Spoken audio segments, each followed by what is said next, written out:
በቃ አሁን ልግባ። እሺ ሰላም ሰላም፣ እንዴት ናችሁ? እኔ ቃላብ ነኝ። እንኳን ወደዚህ ቻናል በሰላም መጣችሁ። አሁን ደግሞ ይዤላችሁ የመጣሁት በመሃል ቦሌ። እንግዲህ ቦሌ እንደምታውቁት አሁን በጣም አዲስ ታድሶ እና በጣም ቆንጆ ሰፈር ሆኗል። ዋናው አስፋልት የኤድና ሞል ሰፈር እንዳለ በጣም የሚገርም ሰፈር ሆኗል።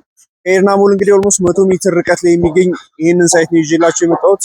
ሪያሊቲ ሪል ስቴት ኤሊት ፕሮጀክት ይባላል። በፍሎር 3 ቤት ብቻ ነው ያለው። አጠቃላይ 36 አባወራዎች ብቻ ነው ያሉት። በጣም ቆንጆ የሆነ ግራውንድ ፕላስ 12 ነው። በውስጡ ደግሞ ልክ ተገንብቶ ሲጠናቀቅ ስቲም፣ ሳውና፣ ጂም እንዲሁም ደግሞ ኢቨንት ምናምን ካላችሁ የምታዘጋጁበት ደግሞ ክለብ ሃውስ ይኖረዋል። በጣም በፍጥነት እየሄደ ያለ ሳይታችን ነው። እዚህ ደረጃ ላይ እንግዲህ አሁን 5ኛ ፎቅ ስራ ላይ እንገኛለን። እዚህ ላይ የደረስነው በ3 ወር ከ15 ቀን ነው።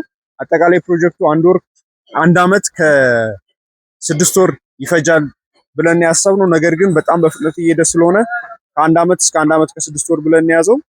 እንደምታዩት የስትራክቸር ስራ እየተሰራ ይገኛል። በጣም ቆንጆ ተደርጎ የሚሰራ ለእያንዳንዱ ቤት አንዳንድ ፓርኪንግ ያለው ቆንጆ አፓርትመንት ነው። የሲሊንግ ሄይቱ፣ የቤቶቹ ዲዛይን በጣም የሚያምሩ ናቸው። እዚህ ጋር አታች አደርግላችኋለሁ። እንግዲህ ቦሌ መሀል ላይ ባለ 3 መኝታ ቤት መግዛት የምትፈልጉ ደንበኞቻችን እዚህ ላይ 1 ባለ 2 እና 2 ባለ 3 መኝታ ቤት አፓርትመንቶች ነው ያሉት። ባለ 2ቱን ሸጠን ጨርሰናል። ነገር ግን ባለ 3 መኝታ የምትፈልጉ 186 ካሬ እና 205 ካሬ አማራጮች አሉ። በጣም ቆንጆ ቤቶች ናቸው። ፕራይቬት ላይፍ የሚፈልግ ሰው፣ ብዙ ጎረቤት አልፈልግም፣ ቀለል ያለ ኑሮ ለብቻዬ መኖር ነው ፈልገው የሚል ሰው ይሄ እንግዲህ በጣም ጥሩ አማራጭ ነው ማለት ነው።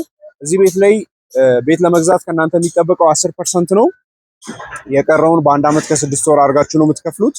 ከ10% ጀምሮ እዚህ ላይ እንግዲህ ቤት መግዛት ትችላላችሁ ማለት ነው። ከታች ስልክ ቁጥር አስቀምጥላችኋለሁ። ፈጥናችሁ የደወላችሁ የዚህን ቤት ሙሉ መረጃ መውሰድ፣ ሳይት መታችሁ መጎብኘት ትችላላችሁ። በተመሳሳይ ደግሞ ሪል ስቴት ኢንፎርሜሽኖች ይህንን አካውንት ሰብስክራይብ አድርጉ። ቃላብ ነበርኩኝ። አመሰግናለሁ።